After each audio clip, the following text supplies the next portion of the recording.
출애굽기 10장. 하나님은 왜 바로와 신하들의 마음을 완강하게 하실까요? 그 이유는 무엇일까요? 본문 1절, 2절에 그 답이 나옵니다. 하나님이 행하신 표징과 기적을 자손들에게 전하도록 그렇게 하셨습니다. 하나님은 이스라엘을 하루아침에 구원하실 수도 있습니다. 바로왕의 생명을 거두어 가실 수도 있습니다. 쉽게 출애굽을 이루실 수도 있지만 10가지 재앙을 준비하시고 바로의 마음을 점점 완악하게 하셨습니다. 긴 시간이 필요하고 협상이 필요하며 이야기들이 풍성하게 전개되는 이유는 자손들에게 알리는 데 목적이 있습니다.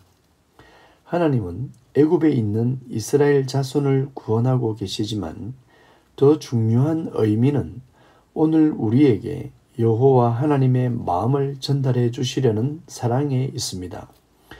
우리는 성경을 통해 하나님을 배워갑니다. 성경에서 소개되는 역사의 순간은 결국 나를 사랑하셔서 구원하시는 여호와 하나님을 드러내고 있습니다. 이 성경은 이미 세상을 떠난 자들에게 아무 유익이 없습니다. 성경을 읽고 있는 바로 당신이 오늘 구원의 주인공이며 이 모든 성경의 역사는 당신을 위한 하나님의 계획된 역사임을 깨닫고 그 크신 은혜에 감사합시다. 메뚜기 떼의 습격을 경고하고 있습니다. 자연을 숭배하고 그 가운데 존재하는 동물과 곤충까지 우상으로 섬기던 그들은 믿고 섬기던 것들에게 심판을 당하고 있습니다. 하나님은 피조물을 경배하지 말라고 가르치고 있습니다. 우리는 어떠합니까? 우리의 조상들의 삶 속에서 뿌리 깊게 내려오는 문화와 관습 속에는 우상을 숭배하는 일이 없습니까? 하나님을 바로 이해하지 못할 때 거의 대부분의 인류는 우상을 스스로 제작하고 섬겼습니다. 하나님은 문명이 발달된 애굽에 우상 숭배가 더욱 가득함을 지금 심판하고 있습니다. 내가 믿음을 두는 대상, 그 대상이 우상이라고 한다면 우리에게는 얼마나 많은 우상이 자리 잡고 있겠습니까? 내가 하나님의 백성이라면 하나님은 남은 마지막 식량까지도 빼앗으며 하나님만 바라보라고 외칠 것입니다. 그러고 보면 풍요만이 복이 아닙니다. 하나님을 바라보도록 만드는 환경이 나에게 주어진다면 그것이 복입니다. 하나님 한 분을 나의 믿음의 대상으로 삼고 이 땅 가운데 서 계시길 축복합니다. 바로는 메뚜기 재앙 앞에서 또 모세와 협상을 하고 있습니다. 이스라엘을 보내기를 거부하고 있습니다. 메뚜기 떼가 애굽에 앉아 모든 채소를 다 먹었습니다. 우상은 사실 사람을 죽이는 역할을 합니다. 사탄의 일은 사람의 영혼이 저주를 받게 하는 것입니다.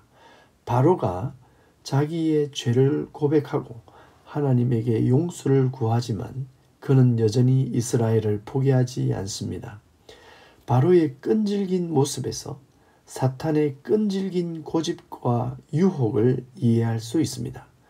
사탄은 우리를 쉽게 놓아주지 않습니다. 그래서 우리는 하나님의 도움을 구할 수밖에 없는 것입니다.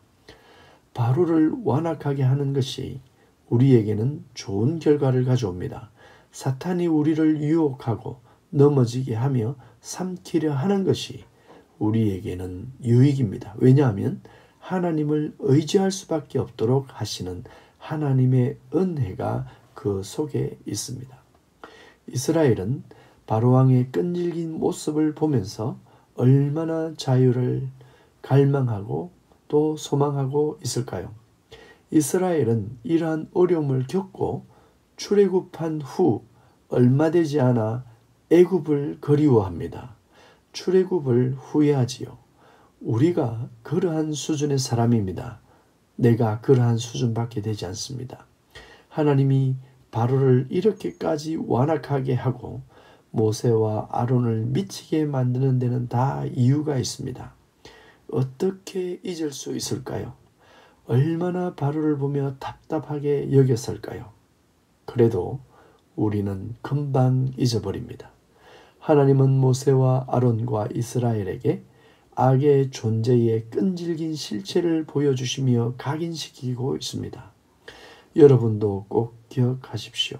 사탄은 당신을 절대로 쉽게 포기하지 않는다는 사실을. 이제 흑암의 재앙이 애굽을 강타합니다. 3일 동안 애굽 땅의 빛이 사라집니다. 사람들은 빛을 발하는 태양을 신으로 생각하고 그것을 섬겼습니다. 태양은 오늘도 타고 있습니다. 그러나 그것은 여전히 같은 모습을 하고 같은 열기와 같은 빛을 발산합니다.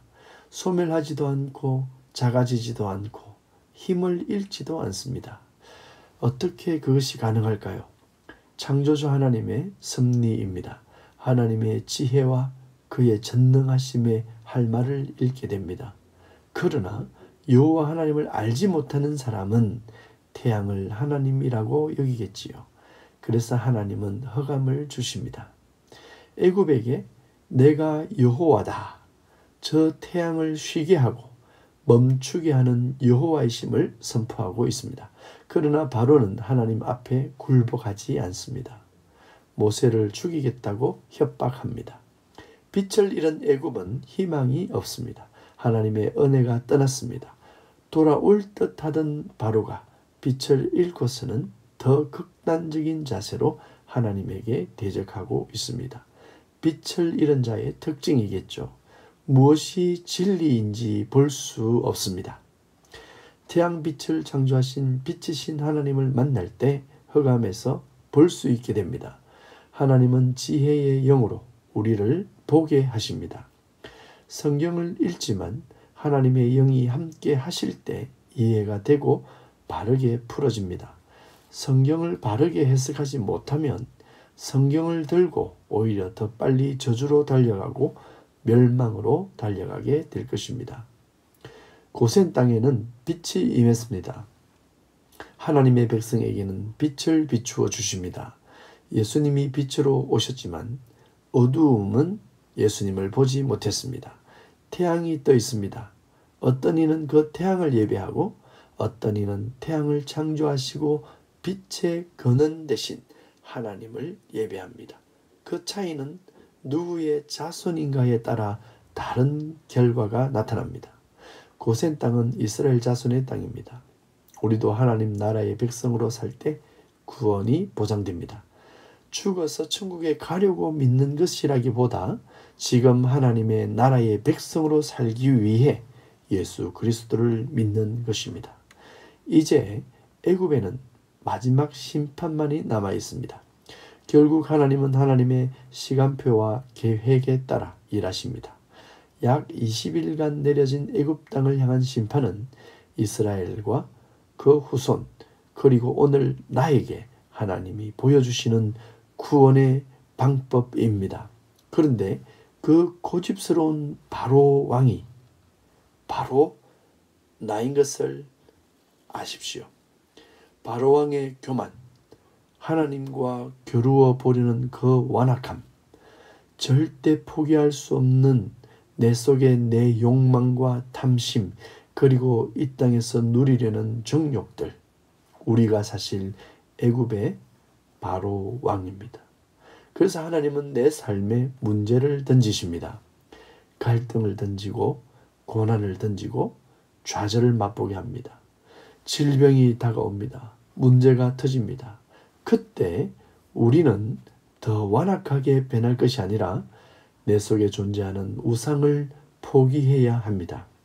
끝내 하나님은 나의 가장 소중한 것을 빼앗으면서까지 여호와를 드러내실 것입니다. 그렇게 출애굽한 이스라엘 백성도 가나안으로 모두 들어가지 못했습니다. 그 가운데 가나안을 밟는 자가 있습니다. 여호와를 믿는 자입니다. 여호와 하나님을 알고 그를 섬길 때 우리는 구원을 받게 됩니다. 삶을 심플하게 디자인합시다. 하나님을 믿고 하나님만을 섬기십시다.